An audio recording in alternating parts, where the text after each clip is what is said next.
أعوذ بالله من الشيطان الرجيم. بسم الله الرحمن الرحيم. والمرسلات عرفا فالعاصفات عصفا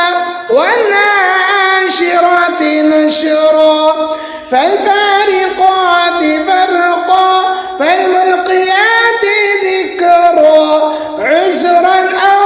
نسرا إنما توعدون لواقع فإذا النجوم طمست وإذا السماء فرجت وإذا الجبال نسفت وإذا الرسل أقتت لأي يوم أجلت ليوم الفصل وما أدراك ما يوم الفصل ويل يومئذ للمكذبين ألم نهلك الأولين ثم نتبعهم الآخرين كذلك نفعل بالمجرمين ويل يومئذ للمكذبين ألم نخلقكم من ماء مهين فجعلناه في قرار مكين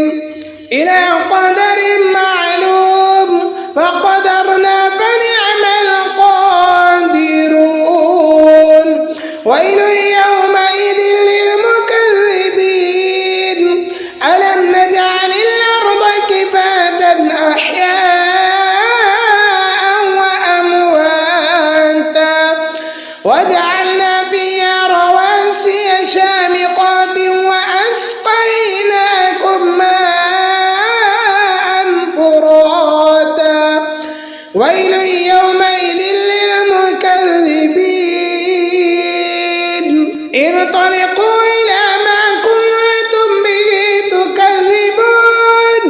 انطلقوا إلى ظل ذي ثلاث شعب لا ظليل ولا يغني من اللهب إنها ترمي بشرر كالقصر كأنه جمالة صفر ويل يومئذ للمكذبين هذا يوم لا ينطقون ولا يؤذن لهم فيعتذرون ويل يومئذ للمكذبين هذا يوم الفصل جمعناكم والأولين فإن كان لكم كيد فكيدون ويل يومئذ للمكذبين إن المتقين في ظلال وعيون وفواكه مما يشتهون كلوا واشربوا هنيئا بما كنتم تعملون إنا كذلك نجزي المحسنين ويل يومئذ للمكذبين كلوا وتمتعوا قليلا إنكم مجرمون ويل يومئذ